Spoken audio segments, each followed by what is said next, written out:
हमने कल ही इसी इलाके में एक इंटेलिजेंस बेस्ड ऑपरेशन किया और उस ऑपरेशन के नतीजे में 3 दहशतगर्द जो हैं वो उसी मकाम पर जहन्नम वसल हुए हैं। जमील साहब के जो पोतियाँ हैं उनकी कफ़ालत की ज़िम्मेदारी हुकूमत बलूचिस्तान ने उठाई है और हुकूमत बलूचिस्तान उनकी अहलिया का इलाज भी कराएगी और साथ साथ जो उनके बच्चों की 16 ईयर्स ऑफ एजुकेशन है वो इंशाल्लाह ताला हम हुकूमत बलूचिस्तान मैं इस वाक़े की शदीद अल्फाज में मज़म्मत करता हूँ और दहशतगर्दों ने जिस घिनौने अंदाज में एक मासूम फैमिली जो कि ट्रैवलर्स थे और हमारी बलोच रवायात में इसकी मिसालें इस तरह की कहीं नहीं मिलती कि इस तरह अपने मेहमानों के साथ जो सलूक किया जाता है।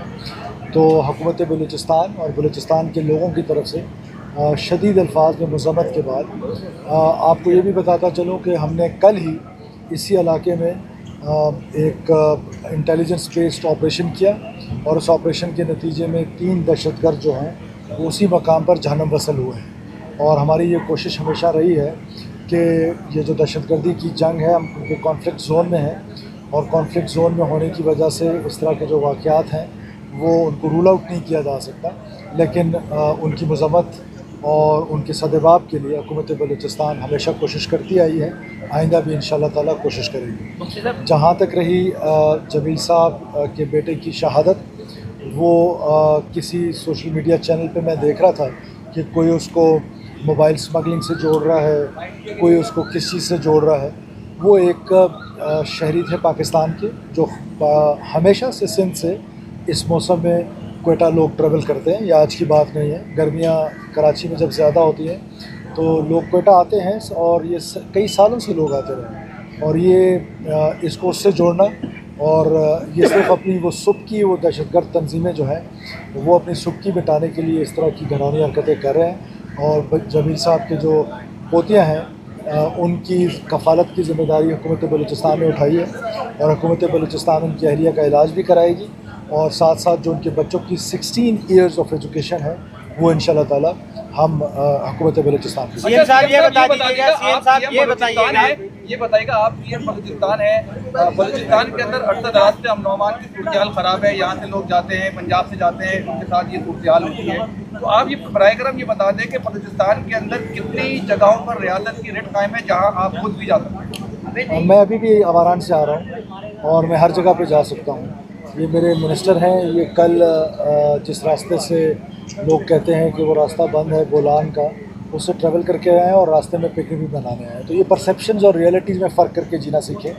बलूचिस्तान की कोई 1 इंच ऐसी नहीं है कि जहाँ पर रियासत या स्टेट जा नहीं सकती या अपनी गिरफ्त रख नहीं सकती।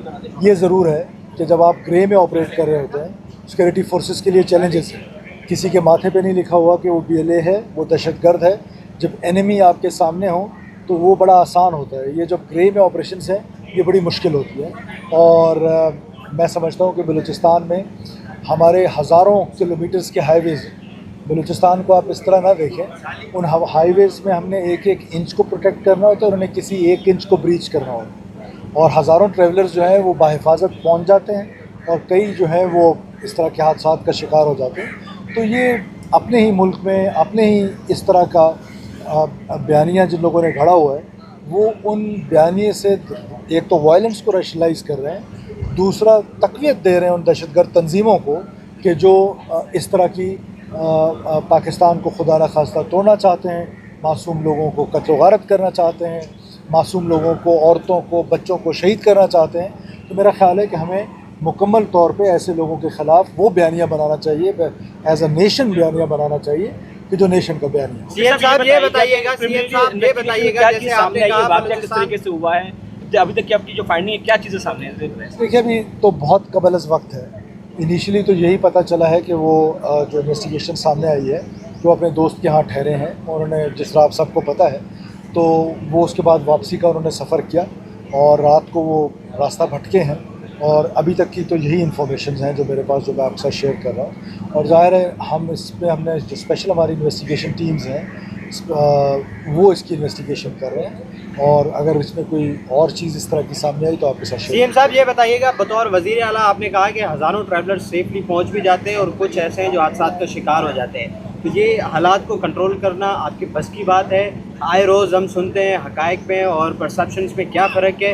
आए रोज़ हम सुनते हैं कि कहीं से लोग अगवा हो गए, कहीं मारा गया। अभी हाल ही में एक एक्साइज सिंध के अफसर हैं सईद मेमन, वो भी काफ़ी अरसे से लापता हैं। एक तो उनके केस का स्टेटस भी बताइएगा और हालात किस तरह कंट्रोल होंगे ये भी। देखिए, हालात कंट्रोल करने के लिए ये आज की बात तो है नहीं कि लास्ट वीक हालात ख़राब हुए तो इसको ठीक करते हैं। ये बरसों की बातें हैं और ये इस तरह खड़े खड़े मोटरसाइकिल के प्रेस कॉन्फ्रेंसों पे शायद मैं आपको समझा भी ना सकूं और बता भी ना पाऊँ।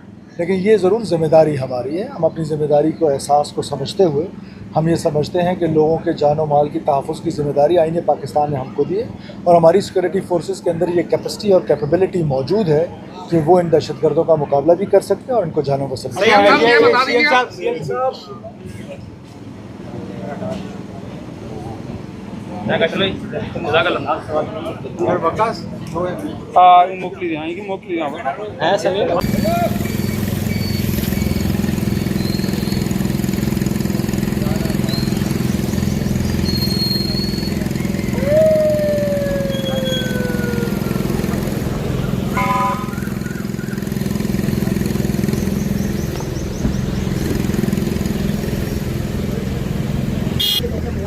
आगे नहीं जाना भाई।